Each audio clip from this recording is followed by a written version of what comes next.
Mwe natujya muze mutahura. Yagombye kuvyara biranga. Abo. Kandi nati baraba neza bashaka baramukwemo igitereko. Wana makuru ari entre parenthèses. Haga rero niyo mpamvu ibintu byose aravyanga byose. Niruka zomushira mu kintu. Je nawo Gaston namubwiye ku telefone. Uwo mukobwa ugiye gushiramo. Ivyo bigira ngo n'umugenzi wawe. Elle va merder. Yifitiye agahinda nakeneye ko abantu batera imbere. Jamashaka gusa ibintu byose biba hari vurugu. Kwa nawe yagiye kugira ubuyu wawe. Agenda gutegwa inda n'umuntu atiyumviriye ko neza. Amaraso yiwe bidahwanye. Babo. Indi cyinjira ahatariho. Aga nyori ni nk'umumasera. Sinzi ko rishano yamazi Mr Tapu afungiye muri BCR kubera neri. Yo jewe umuntu azanye uburofu. Narababwije ukuri nta muntu je ntibankubise. Uzobaze nakoresha umwanya afise inkovu mu mutwe yibuye. Sivyo yibuye. Some blague ni twari muri blague. Naramutikuye fresh. Hello muraho murakomeye nizere ko mumeze neza aho muherereye hose mu micungararo igize igihugu cyacu ciza cy'u Burundi ko ari hanze yaco mu nkundire ndababwira ati mwaramutse canke mwiriwe bivanye naho muherereye nongira ndabaha ikaze mu kiganiro cacu arico canyu mushikirizwa na jewe Omario kuri Yaga Tech TV uyu munsi turi ahantu bita Igihanga Dongo mikaranga ndi kumwe n'umuntu bita Simbizi muramumenyereye cyane karanga n'indaziri uyu munsi twaje mu bintu ivyo bintu haza kuba mwimatch n'ibindi bintu bigiye bitandukanye reka tumuyagishe Simbizi atubwire ingene biza kugenda Simbizi karibu cyane ego asante sana uyu munsi turi Gihanga ububwira abantu ikintu cyatuzanye ngaha Igihanga hari igikorwa urumva nukurikirane niko tutigeze kujana Karusi En fait, turi mu bihe. Iyo twimirije amatora. Wana mu mwaka uzahara amatora.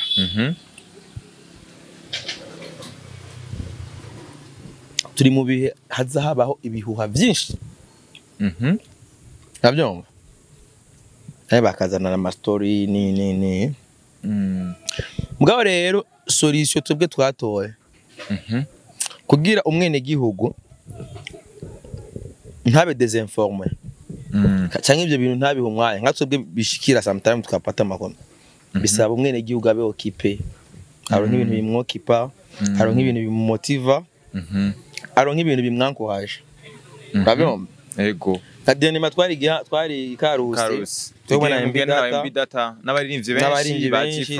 ba G-Flox bandi byari ibintu bimeze neza cyane twamaze umunsi umwe Karusi turabona ingene bakunda umuziki abanyagihugu baryohewe unavyumva yes burya abarundi bararyohewe cyane unavyumva rero hari abantu batanezerezwa n'uburyohe abantu baryohewe bari mu buryohe buke abantu batanezerwa nuko abarundi tubayeho turyohewe peu importe situation tuba turimo peu importe ibidutandukanya ngo turagerageza twafata ibidutandukanya bikaba ari byo butunzi bwacu bukaba ari bwo bumwe bwacu ibi batandukanya ivyo mufana bigasumba ivyo mupfa urabona nibwo bumwe ibene dupfa nibwo bumwe no durira kuri byo nyene batukaba ubuyi kwageze igihe abarundi turyohererwa n'ingorane tuba dufise ega rufu rwa benshi gwitwa umunyenga ikibazo nsanzeho gifise nyenda gifise n'ujya gifise acha dutwenga tubwire ikintu c'ikibazo cyaje mu Burundi muri iyi minsi cyakitubera umunyenga kwera tucisanzemo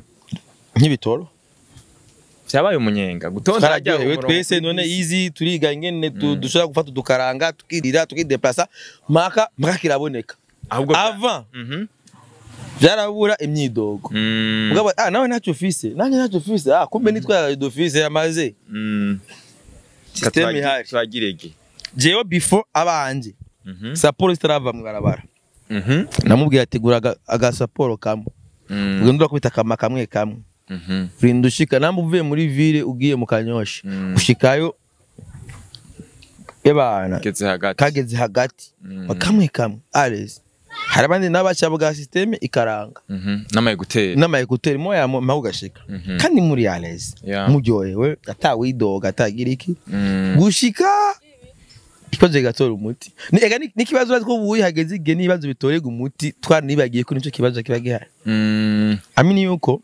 ubu uyi abarundi baramaze kuronka indi capacity yo gutahura ibintu yo kwakira ibintu no gukunda igihugu cyane ku rugero rurenze cyane gose kera wacubona abantu bakidoga giki ubu nta bintu by'imidogo twaramaze gutahura yuko iterambere ya kino gihugu riri mu biganza byacu niyo mpamvu rero ibi bintu uzorabe kenshi abantu babayeho neza uno munsi n'abantu bakoresha impano zabo aba artist si aba artiste gusa umuntu wese afise ibintu akoresha intoke ziwe atiteze ngo leta wiki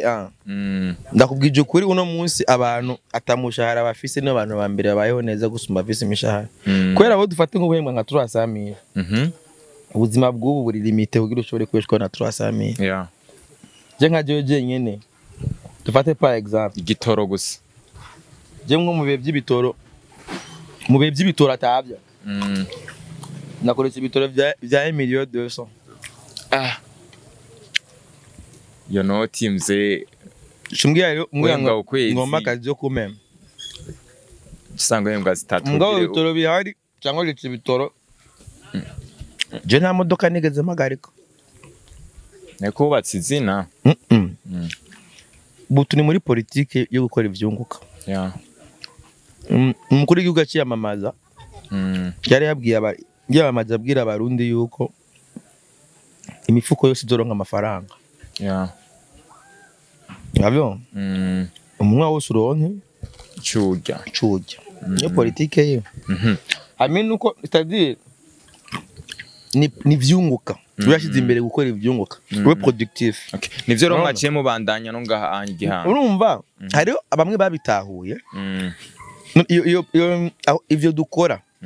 ibiki hari abantu twafashe ivyo dukunda tubigira akazi n'ingingo gusa twafashe ico ni kigoye urabona ikintu ukunda ukigiza akazi n'ingingo gusa ufata ntiwirigura cariya ukata kandi ugikora nishaka kubera ubugikunze je ndakunda kurya namba ukunda kurya igukunda kurya uramaze kwara ama video yo kuri YouTube y'abantu bari kwaragira battle yo kurya cyane rama views ro ntubihembeko shebaza nk'ubuze ati ndakunda kurya turi n'igenge nk'ijyabantu batanu tuje turifata ama video tuko turatera amapafu yingi kabishira kuri YouTube 1 million de vues uraduvise 1 million de vues amafaranga ngenda gutora kuri bank menshi alors kandi urashaka rero nk'izo bato mwe nizo zo kurya ubu ufise amahigwe yo gukorera ku ma platform yose kubera kandi kwisinzima bakuraho kubera byo nta namajambo nta limite igasiba iby'iwanyu ngaha utumvikira igaje mu ndababwira yuko mwebwe ntabwo muri aba createur de content mwebwe kubera iki yisi content kubera umbaze none dufate nk'umudagi nibi turiko turagira ngavye mufashe iki ari umudagi wumva ikirundi yobana umva rinda kumvuga ururimi niyo mpamvu rero namwe bwefo ko mwameli waramuze murakora ibintu biba worldwide uravyumva mukore ifoko muja kuri niveau yo gukira ama content ega namwe bizino nyingisho mba muziki nemwe mufisa ama web tv ntimwame muri ibi mugabo c'est vrai pour le moment ivyo ni ibintu peut-être muzokora igihe cy'imbere ko no munsi barundi baracyakeneye ijambo baracyakeneye ibintu biba motiva niyo mnenda gwa example yakano gatoya ingene nko kujya wo bigira source de revenu n'ibindi uravyumva kubera ubu isi igenda itworohereza ibintu byinshi n'ibijana no kurezo rero ibiboro rero tuba turimwo rero umva n'umupira hari inkino ziza kuba tukaba jewe nama nifuza yuko ubuzima tubamwo twama twigira ku bakinyi ba football ku mupira muri rusange muri football niho umukinya bari mu kibuga asohoka asohotse yagiye hanze baramukuyemo ntakiri muri liste mu bundi buzima busanzwe ibintu birimo ndabigukuyemo ushitangura imihari ama beef ushitangura beef mugabo ahandi muri football bagusohoye ukaja bakuruhuriye igitsindo cinjiye mwese murishima apana ngo nukutari mu kibuga n'umukinya ari kuri bench ati batigeze baraca no muri liste nawe bona yirutse bagenda bafashanya gucelebra hageze ku midari babambika mwese wakinye n'utakinye umufana agashikirwa mushabiki nyene akaryohererwa twatsinda akajambura kumva ntiyakinye ntari no kuri bench n'umufana ariko twatsinze urumva yo pouvoir ico kigwa tuba dukwiye kubigira ko cyane urumva aho kantu urakumva twatsinze yakinye je nimwe ndavyumva numva umenga umupira twofata ko ari nk'igihugu kujya kuntu babana football ijya esprit d'équipe esprit d'équipe iyo team numva umenga twifata nk'igihugu kuburyo team ni nk'igihugu umwe ateye imbere ni twese n'utari man n'utarimo n'utabifise mwinyo akira gusa kwa muri ico gihugu twarateye imbere twagura ngo twaguze umukinyi wewe washize mwangara igihugu rero nuko kiba kwikiye kumera buri muntu wese akiyumva yuko afise uruhara akanezererwa iterambere rya mugenzi wiwe niyo mpamvu rero nk'ibintu bya football urazi yuko umupira uhuza entertainment umupira gusa ni entertainment muri rusange irahuza abantu dushobora kuba twankana muhasanga dufana umukinyi umwe tubo rero hari ibintu tuba dukwiye kuza biba bikwiye kuza bitwigisha muri ino societe urumva kandi utuntu tuba turi très simple nabiyomba niyo mpamvu rero aha turi Gihanga byatuzanye urukino ruza gutangura bagurugama rutangure mu mwanya ni finale hazabukira Intwari FC na Urumuri FC bose nabo ngaha Gihanga kandi rero kintu nobwira namwe mufite ama web TV muze mufata umwanya amakuru ntari Bujumbura gusa hari amatembera ari ngaha mumenye abantu ukuntu babayeho nkaho urabona ko ari hafi kaza ngaho ukamara ugafata umunsi ngaho ni 30 minutes gusa uvuye Bujumbura okay reka ro twigarukire muri entertainment na 30 minutes zirimo ngani nka 20 minutes ni 20-25 reka twigarukire muri entertainment hari ikintu duheruka kuvugana mu kiganiro twakoze mu ga competition 26 life yari yateguye kumu producer urya ntondonya Breezy hamwe na Joel iyo competition bagize yatwaye urya Breezy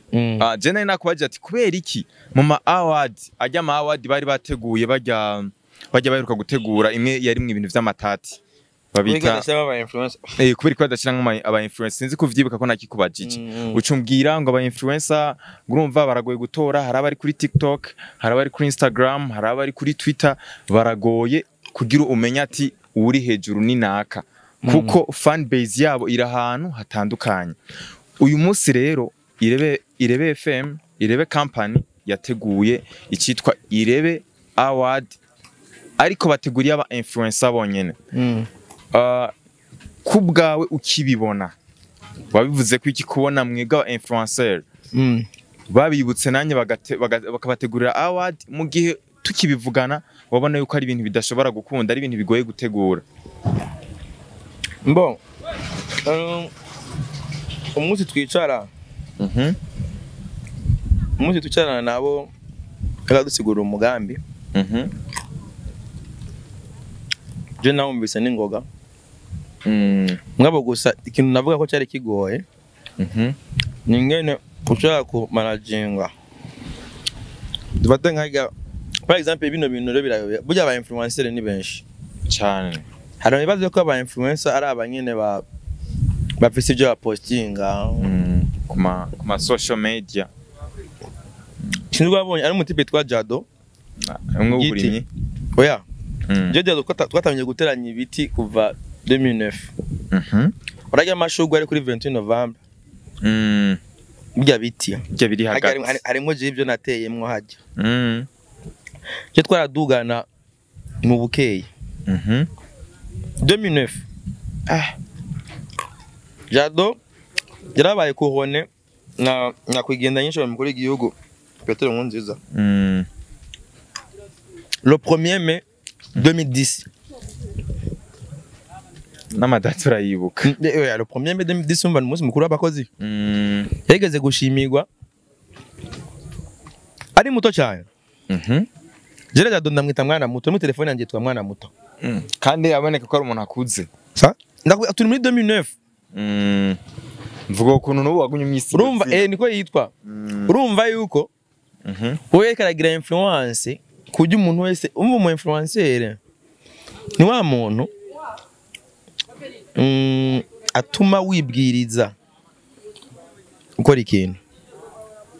kandi ukabona ko icyo kintu gikenewe kandi ndago example y'simple umu influencer bujya wa mbere igihugu kiba gifise umu influencer numero 1 mu gihugu abari nyine cyo umukuru w'igihugu uko niwe niwe aba influencer mukagira kuri ritme yiwe niwe agomba kuba ari influencer numero 1 urabyo wana sinzi ko yibuka nk'umunsi yifatira isuku gusa ingwane dufise nuko ari abantu ako guca babana babigira akamenyero baca barindira kandi azogaruke ho kubifatira ko babandanye kuri ya ritme nyene continue urabona sivyo gusa uribuka igihe avuga saporo ari mu Kayanza bacubona aba gouverneur mugabo nubu hari nakwibutse ko hari n'izindi nzoga zimerera abantu nabi mugabo batarafatinye aha ndazi nizo umuzi byashikiye mu kuri igihugu akavuga kandi uzocubona undi barahagaritse nawe urabyo iyo niyo bita influence urabyo yes niwe umva niwe mu influencer abari mukuru mu gihugu cyose kuko mugomba kugira kuri programme yiwe yatubwiye dukora ivyunguka twese tugira kuri ritme y'iki yo gukora ivyunguka urabyo kivi tukore ibyo duhemberwa niwe wa mbere yabitubwiye iyo niyo bita urumva iyo bita influence mugabo urumva wewe influence agira turabishirako riri mugabo urumva nta suvuga ngo hari n'abandi bantu rero usanga nabone bafise ibintu example Yesu umva ari umu influencer akomeye mugabo urumva yagize influence atamarezo social ataki mugabo influence yiwe irafasha abantu gushika nubu bagwa gasori kwa gasori ari umu influencer bande n'abandi ati bandadaye on nous jugera par nos actes haro igikorwa ugira arico gituma umuntu agucira ku rubanza yakoze vyiza uja mu makanda yiwe yakoze bibi ayo nuja mu makanda yiwe bibi kavuga ate bana mimi umuntu anyinspire voilà hari n'akajambo mukunda gukoresha iyo ari biganiro nk'umusani winspire kurinde ni nko ati kita influence ninde yawukundishije bamo hari umuntu ashobora kuba yaragukundishije ikintu je bino bintu vraiment nabigiyemwo kubera naka ibintu vraiment nabigiyemwo kubera naka par exemple abanyarwanda twarabe influence gukoresha social media abanyarwanda twarabakundishije umuziki wacu oya nitwe twakujije umuziki wabo nitwe twakujije umuziki wabo nta myaka 15 nta 15 ziheze atanu mwazi ko no mu Rwanda twari tuzi yuko mu Rwanda indirimbo zaho ari zijya ndimo bita gakondo Mariza we Mariza siriratere Riene puri febureke Rome Zurizo hiti twari tuzi bafise gihe bafizo abafizo bari barakubita za mambo juu ya mambo kandi tuzasiriratere ni indirimbo za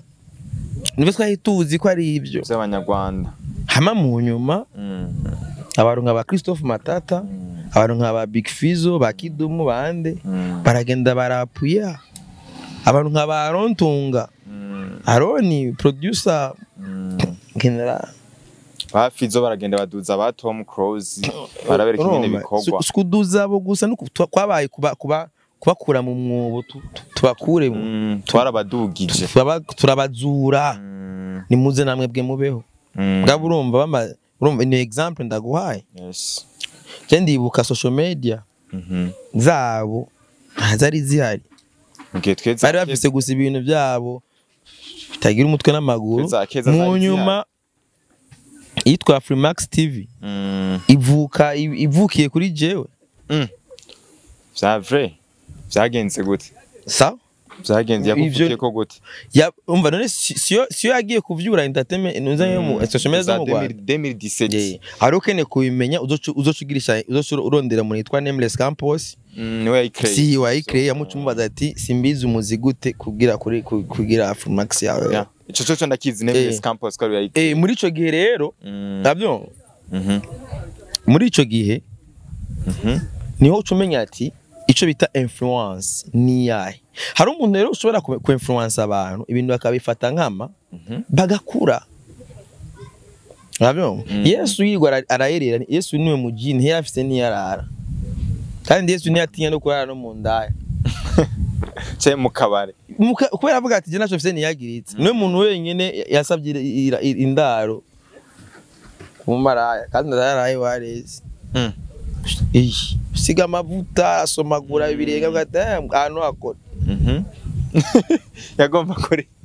yenda yagomba ikore kubera Yesu iyo ugenda kumwishinga ntihagira harara guma buboteza irera kugira afungure yabwiye ati basi urafise n'imikeke ibiri basi nkori bita Chayibaza umuntu nk'uwe karakwizeza yuko uzoronka amazu uzogira ikintu no amwizera afise amazu ariko afise amazu wenyene nafsarara kubwira ko afise amazu kwa data yanditswe si ibintu ndiko ndakrea urabyo si ibintu siremenda nyangize mugabo urumva yuko influence yagize ni ijambo hari abantu barifashe nk'amani barifata abatarifashe nk'amani bagiye mu bamba nabasikiye ko bamwagirije ko yakaragumura abantu kuko ijambo hari umuntu ushobora kuravuga ati sha ujama vraiment ni frapper onubo escrow karayobya abantu n'ubu abantu nk'aba Yesu ari abaza kuri afise umuhamagaro mugabo bagashaka abanyara aba prophet abyo so None Prophet Modeste nigeze kwerekwa yuko intamba zizazotsinda n'urukino na rumwe mugabo tashirama akantu ngoma kango bamuha ivyunguka guteka muteka sevre intamba na rukino namwe gwatsinze mugabo niyo tumuha ivyunguka kwe zari gutsinda none Modeste mise umuteka mutwe oya mvuze none wewe utubwiye ati duha amahera yagiye kuri Buja FM jewe nabonye ko inamba zitazotsinda kugira zitsinde ntibamihigira 10 je nivyabaye serementanya serementanya manake rero hariho rero influence tugira mama ugutandukanye abo bose n'aba neza urumva nka Yesu ndagwa example yuko ari umuntu yikubitikiye mugara afite ijambo rifise umu influencer murabera kuri acte cyangwa ku ijambo hari umuntu ashobora kuba nyine ari umuntu nyine atari muzima na gato ya mugabo aba afite ijambo rifise inguvu rikumotiva uravyumva rero abo rero abo bantu rero ikintu navugeje no mu nama abiga bintu ningere twokumva yuko twese turi yego atawukaze gusumba uwundi ko buri muntu wese arafise abafise ibyiwe maje ndashaka ku influencer umuntu umwe nkashaka kugira mfise mu followers umwe mugabo uwo muntu mwaka wari umuntu ashobora gufata ingingo ikihindura ibintu byose ndusanga mfise nk'umuriyoni w'abantu gusa sana nta kintu mari voilà niyo nk'umushoboye kuvuga nk'ikintu ugasanga icyo kintu ndakivuze nk'umukuru w'igihugu aciyacumva cyagifata nkama wona ugasanga icyo kintu gifise envy ugasanga iyo vi ni imwe n'umukuru w'igihugu hama agaca afata n'ingingo cyagishira mu bikorwa urumva ingufu z'iyo influence urabyumvaga bro bisigura yuko rero hari abantu ngaho usanga dufise aba followers batandukanye gusumba mugabo twese turafise aba followers mwosanga wowe aba followers ufise aba followers babiri aba followers babiri ufise ni president na premier ministre nanje mfise aba followers bafana bafamba no ababoya afana bafamba nunda afise aba followers banje ba Sioni baziranotse bandeka tubane kabyo abo nibo bafana banje mugabo ndafise ari batanu ravyo bajya biwanje bafamba ninakora show imwe bakuzura ndatana miliyoni 5 sivyo nkoze ikintu kizima Sioni nande bakaryohererwa boya baramereza miliyoni 5 ntangora baza kuriha miliyoni 5 miliyoni umva 5 miliyoni zabajya zirangana n'abandi banje benshi hariye metwe twaronse zingahe izingana numva ko tungana none ageze mu mufuko nizugende kumenya iyo byaje bipfa rero ikintu mpagararako ni ingene habaho jury nzima kubyo umuntu abaye wa mbere avuga yuko atarenganijwe kubera je ntuze kumbwira yuko ngo je narababwije ukuri hari umuntu ushaka kujana nko kuri Facebook ugasanga James abantu benshi kuri Facebook gusa mwaja nka TikTok nanje nta muntu mvize kuri TikTok gusa bajya nabo bavuze yuko bazotora kuri website igari proposition je natanze ijya website narabwiye kandi website nayo igira ije ku ntigira amanota menshi nayo jury haro jury kuko dabo bafise teme urumva teme ibihari hariho jury ibirimwe abahinga wewe influence yawe dufate example nka Jado ashobora gukora ivyiwe abikishije muri project zo gutera ibiti ugaca usanga hari nk'abantu baciye baba influence nawe Makamba mu Ruyigi bose avuga bati vraiment bamushingire ntahe ni collecte d'information uravyumva nundi muntu abikora harimo ba dative bazi ko ari ibintu bya tourisme niki akabikora sa manière gusa simbizije nimwe ndakumvira numva umenga bajya abantu mwimwagize inama imbere yuko babitangaza twaragize inama twaricara ko babitangaza naho ndakubwiye yuko ibi ndakubwiye nayo zo proposition atanze mu nama none yuko azotora kuri website kandi ugasanga hari umuntu afise abantu na website batazi cyarico oya bose website barazi cyarico oya mvuga abafana babo nk'abo ari abafana benshi ufise website batazi cyarico mu bisanzwe Mhm. aba influencer bose salama bien abafana bose wumva Mhm. baragira abantu bose ndagaye Shufisa abafana hano hose kwe. oyabona abakuzi n'ibitwa abafana Nabaki. aho niho ngunda kuhendera rero urabibona Tubandanye. mu bisanzwe aba bantu bose iyo bariko barakora ibikorwa vyabo barafise moyen de communication baza bakoresha ni nyene bakoresha mu kwiyamamaza nyamadgura yarondera Bakabwira abantu babakurikirana bazoze kubatora. Yego None nkawe gaga simbizi. Nk'umuntu usanga abahantu mu Kirundi afise yifitiye agafone kiwe Mwene akora wacu. avuye kurima kuri Facebook. Influencer. Ivyo bintu vya website. mberiza Uribaza yuko uzomubwira agende gukuraba akabikora. niyo aho rero iyo niyo influence rero nzima tuba turiko turagira kuko siyo igihugu kiva niyo gihugu kiraja uno munsi dukeneye tugire igihugu kiba kiri digital aho ibintu byose bikorohera uronka accès de l'information bi facilement niyo mpamvu rero tugize influence mwene iyo nije naba propose ico kintu ati ni murondere website yanyu nyene mushiraho ka rubrique kantu tuza gutorera ko dabo n'umuntu ategura ivyo bintu inyungu ya mbere abake ni visibilité ya medium iyo Of course. uravyumva ivyo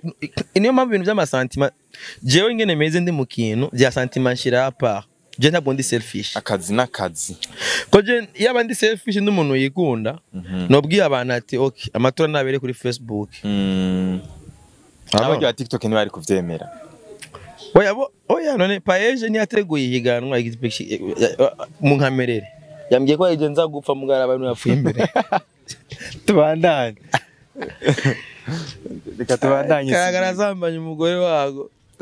igape tuyari gusambanya peti kwa nuramuko Sibizi. uteze Sibizi ratubandanye n'iganiro cyacu. urabyo mu bisanzwe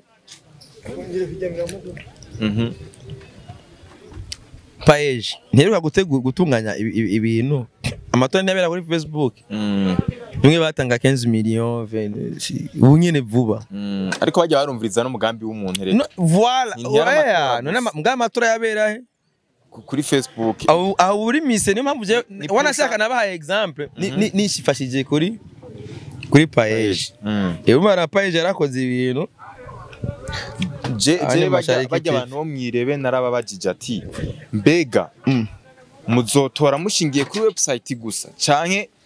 website ni pourcentage runaka haro n'izindi pourcentage muzofatirako bivanye n'ivyo muzoba mwaravye bo bavuze yuko ari website gusa kandi ari ivyo bintu mwumvikanye twumvikanye website ni bon kubera ari abantu twoca tubajya ari niyo mpamvu twahisemo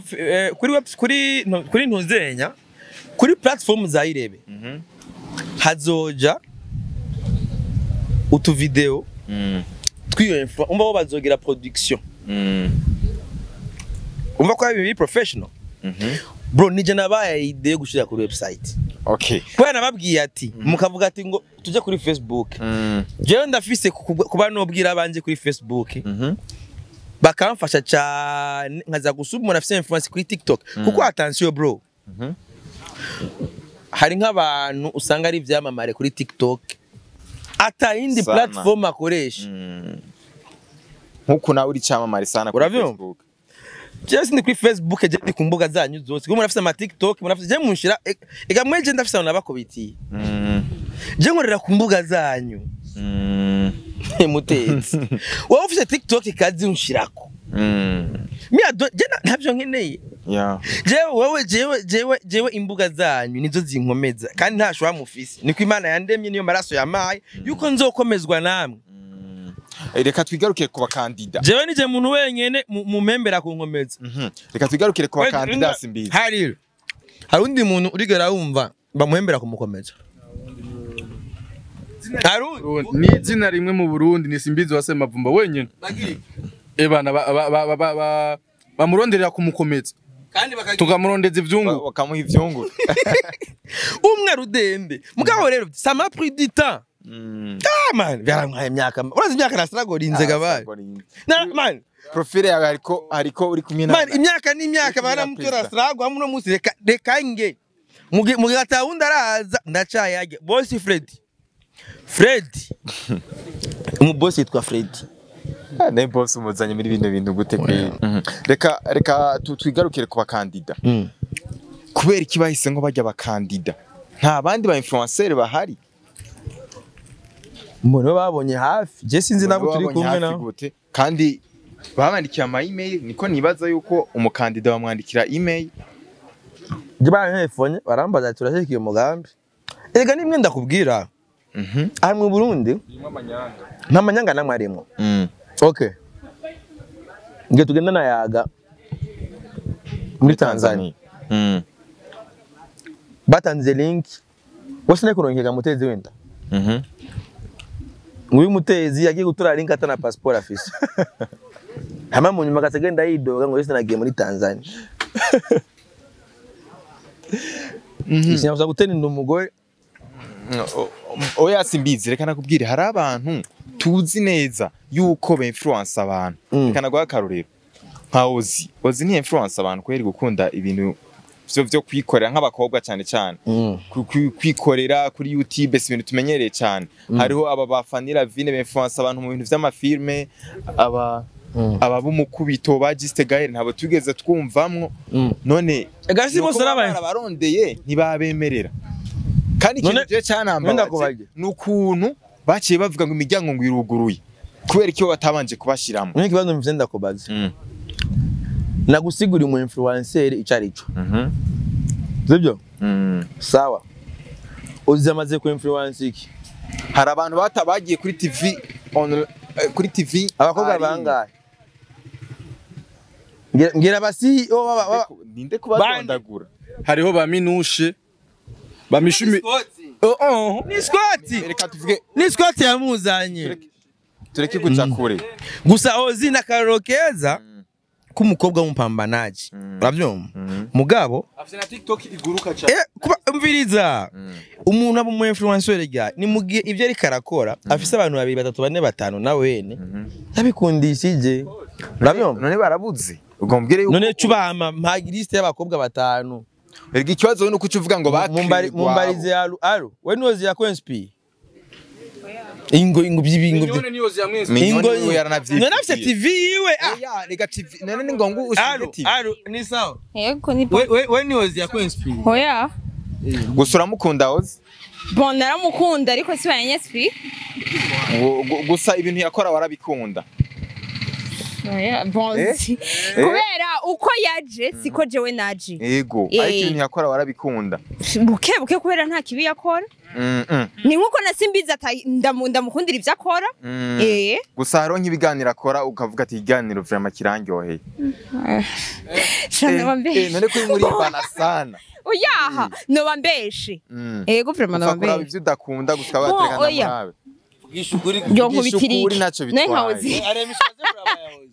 emission shakera ntarabitangura ibi serious kera none je simbizi none ndabe so busy bro okay tudahina je uziko ndabiganiro bingahe oya tureke blague je nta emission nimwe ndaba nico mbangoreze ngabi bigarukira ngaha nyene kera vraiment ntaratangura ibi bintu Ozi naramuraba ariko mu gihe dukora ibintu bimwe no muraba gutahonora vy'iwanje ifo umuntu mukora akazi kamwe ntushobora kumigira wowe ko bagutikura amakofi mu biganiro Ozi baramutikura mba mukora bimwe gute none umva dukora bimwe gute ega je naje mu kajagari none we yaje atekereje kora ibintu by'akajagari gusa none gashaje yo jewe umuntu azanye uburofu narababwije ukuri nta muntu je ntibankubise uzobaze nakoresha umwanya afise inkovu mu mutwe yibuye sivyo yibuye some blague nitwari muri blague naramutikuye fresh yarankubise ikofi giturumbuka ndamusubiza irindi none nubu ni vyashika kaza turaza kubivugana janke namye ko hari umenyi rero ngira ndamukorereko uvuye mu bafumu yego twananyiriza ikiyago aho twari ku bintu cyitwa umu influenceuse bisigaye ko Ozi gushika ino saha nta numwe arabikundisha ngo abikore Ozi ni CEO umviriza umusiyo nari mfise ni Carlene Aru afise chano yiwe mugabo ararahira arengwa yuko atari Ozi yamutumye uri umugabo mwese muri abahungu none banje simbizi ni kweri ko wumva ko umuntu ozi yoba yari influence ari ngombwa kubera dukeneye avuga ati yaratumye abakobwa bijukira barakora barakrea ama web TV yabo niwe urazi imvune ziri mu gukora naho rero urumva rero pas encore tu comprends yeah c'est-à-dire urumva kugira pasi nico bitu kwita umu influencer umu influencer kugira followers benshi bro yeah ega ndakubwira impene ariko nanje yari kuri Twitter nagakuye impene abayiruka inyuma abayiji inyuma bose ni abarabungere harona bashaka hamwe n'abayanga bajya ba follower rero uravyumva ushatse kuvuga ko hari abantu ba followinga ozi simbuzi ivyo nkabwiye icyo cyo follow kugira aba follower abantu bagukurikirana ni sibyo bisigura yuko nguru umu influencer hari abantu bari ko baraba gusa bijuju ukora cyage unife nabi tu uravyumva twigarukire mu bakama twabibonye tubonye ibitangaza tuko twategura ama projet none jewe sinigeze gutanga projet nari ngene $3,000 kugira mpambane nirukane abanyamahanga bose bari ku butaka bw'u Burundi bave muri bo ntibayanyenye bitona ba followers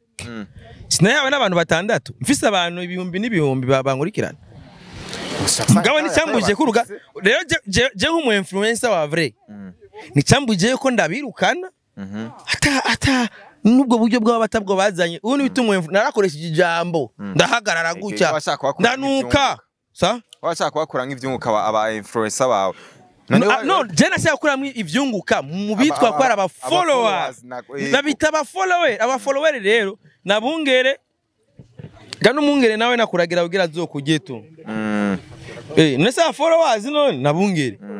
ya follower Jesse nabita abafana je ntabafana mvise oya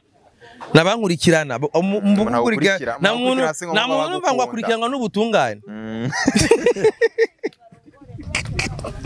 urazi kuba ubutungane ari umuforo arakurikiranwa n'ubutumva n'umufollower wa ubutungane n'umuforo ashaka umufana rero nabungere cyangwa abayanga poa je namaze gushika ko yayo concept mugabo hari abantu bamaze gukora ibintu biri palpable biragira na effet ego c'est vrai en 2021 Ozina Isaac barigeze gukora ikiganiro cy'influenceije présidence de la République gushika naho ambassadeur wiri yadutumye ibi byabaye rimwe abyo cyo ryo rimwe rirakwiye ahubwo Ozi aratumira aba influencer akabaha platform bakavuga ingene umugore ashobora kuzana amazi numu influencer numuganga cyangwa umuke babiza bifisemo ubumenyi ashaka ko influencer akavuga ngene gomba gutera nka twebwe twubatse baramagara abahinga ngene bazi ivyingo n'imiryango bakatubwira ubutura umugore ubutura umugore agomba kuma mu gatondo ujya mu sexologue aba yazanye ajya bari mu influencer bari karamfasha urumva nk'ujya mu sexologue ugiye arakuye none kuza mwihiganwa mwana utumbwira ngo ujane ngo menyesha makuru ngo Juste Gaël no Juste Gaël mu journaliste bro abo atumira aba influencer bakaza bakavuga okay Juste Gaël ari nyuma urumva cyo mu influencer bisigaye ko bajya abantu bose bari hajya n'abantu bafise ivyo botanga ivyo bovuga ivyo bigira impact effet direct amen niyo mpamvu rero haba kategori y'aba journaliste na kategori y'umu influencer yes you get me yes you got me I got you that good yeah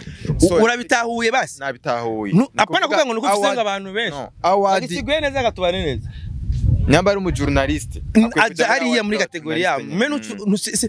abanyonaliste bose aba influencer abo mu journaliste aratumira mu influencer kandi ngo n'umujournaliste ashaka ashobora kuba mu influencer yego harona nabonye umenga babikora niyo mpamvu rero nawe zinacha bitahura nabi okay reka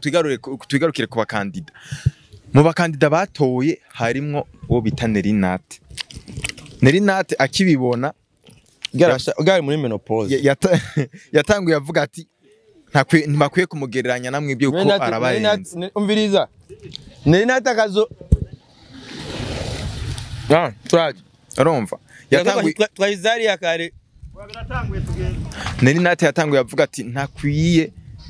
izina afise ntibabakwiye kwa compara namwe ibyo uko arabarenze urumva. Kandi ikindi ngo najya amafaranga 3 million ajya ntayo yokorera yokorera nga ngo nimiburi ngo mwongeje ko zibiri zikaba 5 million zirafite ikintu uzomufasha kuko ngo n'umufuko w'isima ugeze kuri 80. None ashaka amera yo kubaka inzu mu mayera ya competition. Ndiko mvuga ivyo yanditse kuri erega si impembo. Mwiza tandukanya Diga ni higanwa. Ikindi kinterega yanse gose n'ukuntu ngo bazobakoresha amezi 3 yose bakoresha amapicha yanyu bongera bakoresha n'amavideo yanyu mu kwamamaza ibikorwa bo bakora ama platform yabaduga bakaca babahemba 3 million naho nyene ubaye wa mbere emviriza naho nyene ubaye wa mbere apana wari wese agashimwe n'umushahara urabyo burya n'ubwoba Nerinate ujafisa agahinda kiki yarikuyeyo yagize ubwoba urabona afisa agahinda kiki Nerinate ujya muze mutahura yagombye kuvyara biranga urabyo Nerinate baraba neza basho ko baramukwemo igitereko Bana makuru ari entre parenthèses. Haga rero niyo mpamvu ibintu byose aravyanga byose. Byose na kimwe. Ayo makuru muvuze ko serementanye. Ntari jewe. Iyo ndari yayitewe nande. Avyo ndamaze kwivuga kenshi mu menshi amakuru singene ugaruka kuri yonda. Ngo ndakubwira impamvu neruka zomushira mu kintu. Je nawo Gaston namubwiye ku telefone. Umukobwa ugiye gushiramo. Ivyo bigira ngo n'umugenzi wawe. Elle va merder. Yifitiye agahinda nakeneye ko abantu batera imbere. Jamashaka gusa ibintu byose bibi hari vurugu. Kwa nawe yagiye kugira ubuyu wawe. Agenda gutegwa inda n'umuntu atiyumviriye ko neza. Amaraso yiwe bidahwanye. Bravo. Indi cyinjira ahatariho. Ababuze kuyikurayo. Abimva rero. Aga nyeri ni nk'umumasera. None yari yatwaye indatana umugabo ariko. Just numvanira ingongo yubakanye na naka. Ntawe ariko. Abamva izo nabwo mu biganiro byinshi. Gusa ugira nje kuri ico kintu. Neri. Novuga yuko abagombye guhuvya abantu nkuko vyama urumva yes ivyo bintu Neri yarigeze amaze kwikorera abantu benshi baba bakoranye deal uribuko muti pegeze kuzana de bene ngaha byarangirije ngasho Lisharon sinamba rakurikiranye space twagize ryari arayibona kuri YouTube yanyashyizeho ka story ka Lisharon karambabaza sana sinanzi ko Lisharon yamaze iminsi 3 afungiye muri BCR kubera Neri araza ngaha kurementanyiriza ibintu aramudodobere urumva Lisharon yaradodoberejwe aba oblige kwesha passport yo ambassadeur abijamwe ambassadeur yo muri Amerika rero abantu mwe nabo nitwoguma muri izo mu bintu mwe nibyo bana nk'ubu ubanye byabaye kuri Lisharon n'ibintu bibabaze cyane yes aramucafuza aragira iki araboneka nayo mu bantu Lisharon ari umuntu mwiza reka umva uzorabe Nerinate ahangana n'umuntu aba afise umugambi mwiza gusa uza guteza imbere no entertainment urabona niho ndiko ndaja ko ntigeza kuzana uburorero bw'abantu bazima bazanye imigambi mizima ngaha akacaba abandi baza kugira ngo bamenye uwo ari we ko sinoza kumusesangura Nerinati ko Nerinati ni nkuko bari kumbaza kibazo ngashira bakaburungu ko ndamuzi je nkaje ndakubwiza ukuri iti ntufate ibintu byawe bishire mu Nerinati point wazanye ivyo bintu nabo bakeneye nyine iyo urabyumva urumva rero ingorane nerisa umuntu woshira mu bintu byawe ngo harano muzogera none kuko nago example ka Sharon Sharon yaraje ngaha arafata abakinyi banindera imigambi myinshi investissement vraiment amafaranga menshi nga mu nyuma gacha mudodobereza ujya mu zamaza de Ben yaraza azara amafaranga barakorana aden waheze umunsi mugasho nani laba August yarazanye projet iyi projet mu bisanzwe hariho ibigo binini ya cyane gose vyokoze bino bintu bikavuga ati reka dufate batubane neza bande aba influencer batandukanye ibintu bizima hari abantu barindiriye reisite uko ibimeze kose kuri twebwe nyene batabikoze reka tuvyikorere urabyumva ariko hari abantu barindiriye yuko iterambere hari abandi bantu bazoza kuri tugezako mugaga cyaba abantu yene nka ba August baba biyumviriye ati no projet reka mfata aba influencer batandukanye urabyumva ataravye ati unineri canke uninde mugabo rero muri twebwe akabamwe ari abantu bafise izindi ntumbero ntuzenga niwe yaririmbye Bifese hari ndemegeze kuririmba ngo bamwe barondera inyama abandi bishakira ibiharage kwe twashaka kwitwa aba influencer mugabo ibyo dukeneye atari bimwe hari abantu satu bi interview geze gukora nambari yavuze yuko yatangiye gukora umuziki arondera abakobwa mugabo mu nyuma bakora umuziki w'ivyunguka yagiye kubitabura hari iyo revelation Imana eyiguhereza hari umuntu mu wakare example ya Oleg twarageregeje kumwiyantura ko turi abantu tubona vision maybe baratunanira biranga gushika na YouTube yo ngara yagurisha iki ndonda YouTube yo rege ndabe kuyibona shebaza rero ucufata projet ucuzana nk'umuntu wawe rege ngo nugomba ushiremo uzi neza ati nta muza kugera kwera ivyo ukeneye gushikako naho wari si hamwe ni the same no kuri Nerinati hari kiyoga cyo gusubiza inyuma aje gusubiza inyuma ariko aba nk'ubu lofetwe gusa yuko yamushizemo raba ibintu yaciye ariko haro nabavuga yuko ahubwo bijya bintu ari ibintu banaganire na August kugire batwikire bijya kijya gikogwa kigere kuri abantu bakivugeko kira bakivugeko akivuge nabi hamacagira abandi baza kubavugira navyo ne mugabo sinibaza kuri Neri kubera iki kandi ari wanabishoboye Neri zuko Neri yavuga ikintu kiba kiri mu mutima we ntigera fakinga Neri nta fakinga Neri akazo cyarigeze kumutega umutego rimwe mbona simona yatishawuri kigugu kwe nivyarangiye ko nena ari ivyunguka by'umutipa araho avuga ati none gasha akazi ndagakore gute yateka ndakora ingene Neri tumutamu Neri yaramblotse Nwashemura yuko Neri apa hana niyo mpamvu rero kumushiramo umuntu nka Neri niko saba gutoba ibyawe kubera influence yiwe ni influence itaronze none yuko imbere yuko babitegura wavuze ko mwari muri kumwe kuta oya irebe company na telefone na Sherisa kwana nabahaye n'amayide ego twari mu nama imbere yo kwitegura twaricaranye kugira turabye duhurizako turondere denominateur commun ya twese niyo mpamvu bibabaje nk'umuntu nka Neri kubabazwa n'ibyo arimwo kandi harimo utera ibiti harimo utamba harimo influencer abantu Neri ntiyababajwe nuko ico gikorwa cabaye ahubwo yababajwe nayo mafaranga babahaye yuko ari makeya amahera make nta mahera make abaho ni nkawe ko kwezi kwarisha amahera menshi batubwira ati Sioni yatangiye curuzi karanga ubu ni umilliardaire bisigura yuko nta mahera make atunguka na mahera menshi adahomba Oleg bamuhaye 15 million muri Tagata acakotesha imodoka azimanyagura amamoteri agenda gufata ihoteli kwande nambagiye muri New York nambagiye he atora ibikobwa binga bimifutufutu ingana gutya bagenda gupoesha ngaho inyuma y'indwi zibiri amahera yaraheze bacatangura kumwishuza impuzu yagiye gutora muri Euro Parisien na ya modoka yamenagura uravyumva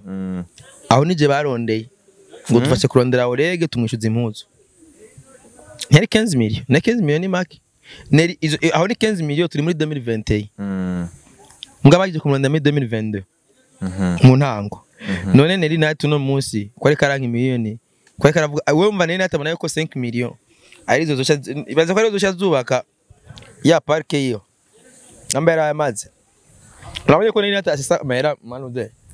erega ikintu kimubabaza n'ukuntu ako gashimwe 5 million menshi kofata abantu nkamwe mwese bivanye n'ubuzima mubaye sako uzogabura azohabwa umwe nubwo ngo gufata nk'abantu mwese ko marayapambanira none mwishure ko twiga je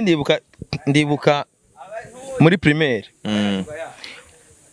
narakora gusa ikintu cyambabaza nuko hagera yuko ndonka amanota yo kuja kuri podium ico gihe umuyobozi atatuzaniye imbombo haro trimestre twaba tuzati uno munsi batanga ubushimwe gura mu wa mbere gushika muri 6e swate baguye ikaye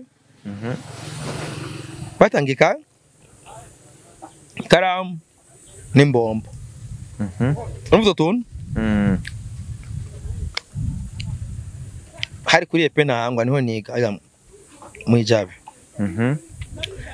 niga ndi motive kugira gusaba mpamagare kuki kuri podium nanje mbone ko nabaye muri le 4 premier kwera uwa mbere bamuhereza ikaye niki wa kabiri umenga bamuhereza namba ikaye n'imbombo wa gatatu numbaze wa kane bamuhereza imbombo gusa le 4 premier c'est-à-dire umuntu yarapambana aje muri big 4 rero hari gihe napambana mbaye wa mbere ajasanga ico iyo round ni bitanze urabyumva muganda kubwiye yuko iyo ubwo bushimwe bw'imbombo bwa automotive biraryoshe rero no munsi ari competition ibaye yuguruye atamanyanga arimwo umuntu akishimira kuba intsinzi afise yayihawe nabi ega niho wipimira ubone ko ufise abafana ba vrai ko ufise aba follower ba vrai kwaba ufise atarabayanga yanga atarabandi bashaka gukata canka bungere reka tuziho gatwe kawe rero urabona yuko rijya iganwa uzoritsindira izo miliyoni zose ibyo navyo nzi bro ikiye important je supporting yiganwa ko rihari ko n'ubundi nta gari risanzwe rihari ridahari narimbayeho mugabo ribayeho ni vyiza gusumba kandi rigenze neza ndaza ama competition menshi yagiye arabaho akabaho edition imwe gusa je nifuza yuko iyo edition itoba imwe kandi kugira ni bimwe byo vana muri resultat zinyene ya mbere none amabati yose yagusa platform sho babahereza amabati ijya mbe yateye induru ibaze hano rero biyobeye mu Burundi hano mu Burundi biyobeye na awadi zagusa barazitaba bakaba jusqu'à ce que andafise ama message y'umu diaspora yari amafaranga na neri 1,200,000 twara na yerekanye ngaha bya munsi ngo atware BMA Buja Music Award ibaze 1,200,000 ndayafise ngaha kugira uwo mu diaspora atsindire award yagusa 26 life ikitanga 1 million como producer Joel abirabe hari ati Jesse ko award atamafaranga arimwo bon ushizemwe inoti toka yamera ni make none menshi nangaye hari ikintu usanga nubwo atamafaranga cyo guha mu buryo buri direct gishobora kuyaguha mu buryo buri indirect apana yes umukuru w'byatubwiye dukora ivyunguka rega si ngombwa bibe no okay BMA award kiguhiki igwakse kuki ujahe ikugurura imiryango yo kujahe hari abantu bacha babona ko ushoboye hari abarinzi bacha babona ko ushoboye nico kimwe rero no mwirebere nirebe FM na radio yemewe n'amategeko rero ikishamwe akabigero k'amafaranga ni byiza gusumba jewe fumuhereza ijya award n'ibihumbi 10 Canke na utoma award ibihumbi 10. Ibihumbi 10 ndafise kubiguriramwo akantu umwana wanje reka akarya. ukene ibintu biri direct ukora umundi we Twa umviza bro twe dufise imigega ne atababara kubera nta miryango afise. None ko atabana afise. Ku myaka 45 afise. Bafise kombe garanze. simbizi reka ndagushimire cyane Ku myaka afise nka jewe kiganiro nga urazi ko ijya award 10 ba mbere bose bazoronka ivyunguka ego abazoja muri finale bose bazoronka ivyunguka demi finale no batazoba rero naje dusatire je ndotana ibihumbi 10 ari gutorengana demi finale sawa majama akagukomaho kuri TikTok bajya bademe barababonye ibidemu bikunzwe mani bifise n'abakipe b'abanyamuji gusa abakunzi bo kuri Facebook mwenda kubwire influence yo muri Afrika ni hane batandukanye uno munsi bazi none twari kumwe nayo ari mu influencer afise igisusu kimeze neza nico yiratira niyo influence uyu mwajana muri tizi iyo ni influence abantu baturogera rero ifo yuko leta yo gusujya kurikiranwa n'abayanga yanga ujafana n'abayanga rero projet ya irebe si projet yo ko influence mu bisusu cyangwa mu biki ni ibintu bizima gusa batagutoye kuri website ushaka uzo influence oya bari bizima uzotaha kwa nyoko uko bazoyitora kuri website aho ni sawa je nabwo bamvise reka naho nyene biriwe nabwo bamvise gusa jewe je suis partant ihiganwa ndaririmwo sindi nka babandi bavuga ngo ningara ndaririmwo ndaririmwo hama tugende kuraba agapira reka twigire reka ndagushimire cyane simbizi ndagushimiye gose ikiganiro cyari kiryoshe reka nshimire rero abadukurikiranye kuva ku munota wa mbere gushika ku munota wa nyuma aho muri hose mwubahwe big up on yourself